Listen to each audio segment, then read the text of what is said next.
नमस्कार दोस्तों, आज हम लोग क्लास 10 के साइंस का एक बहुत ही इम्पोर्टेंट टॉपिक पढ़ेंगे। तो देखिए, क्वेश्चन है अपोहन क्या है। इंग्लिश में इसे डायलिसिस भी कहते हैं। तो चलिए इसका आंसर देखते हैं। अपोहन रक्त शोधन की एक कृत्रिम विधि है जिसके माध्यम से रक्त से अपशिष्ट पदार्थ को छानकर अलग किया जाता है।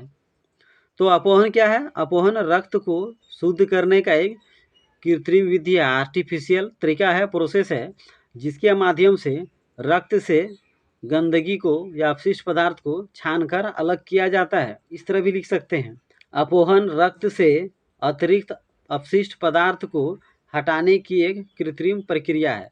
तो अपोहन क्या है? अपोहन एक कृत्रिम प्रक्रिया है जिसके माध्यम से रक्त से जो भी अतिरिक्त अपशिष्ट पदार्थ हैं उसे छानकर अलग कर लिया जाता है। यह प्रक्रिया तब अपनाया जाता है जब किसी व्यक्ति का वृक्क यानी गुर्दा सही से काम नहीं कर रहा होता है। तो अपोहन प्रक्रिया कब अपनाया जाता है?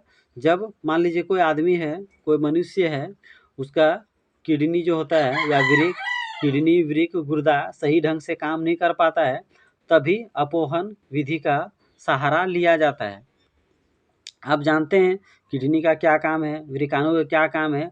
ये खून को छानकर शुद्ध करने का कार्य करता है, यानी खून का फिल्टर करता है, यानी ये खून को फिल्टर करने काम करता है। लेकिन कभी संक्रमण के कारण या आघात के कारण, चोट के कारण, कोई रोग के कारण किडनी या गुर्दा सही ढंग से काम नहीं कर पाता है, तो उसके लिए व्यक्ति में खून को साफ करने के लिए, खून को फिल्टर करने के लिए अपोहन प्रक्रिया का प्रयोग किया जाता है। तो आप समझ गए अपोहन क्या है। अपोहन एक कृत्रिम प्रक्रिया है जिसके माध्यम से रक्त से गंदगी को अलग किया जाता है, यानी फिल्टर करने का कार्य होता है। तो ये कब किया जाता है?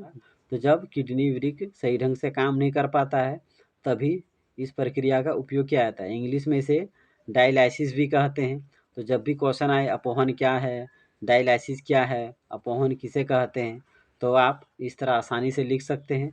यहाँ दो परिभाषा लिखा हुआ है, दोनों में आपको जो अच्छा से समझ में आए वही लिख दीजिए। और अगर मेरा वीडियो आपको अच्छा लगता हो तो मेरे यूट्यूब चैनल को ज़रूर सब्सक्राइब कर लीजिए, मेरे चैनल में ज़रूर विजिट कीजिए। क्लास 10 के बोर्ड एग्ज़ाम से संबंधित बहुत सारे इंपॉर्टेंट क्वेश्चन बने हुए हैं, उसे भी देखिए। वे आपके एग्ज़ाम के लिए बहुत ही हेल्पफुल हैं, मददगार हैं।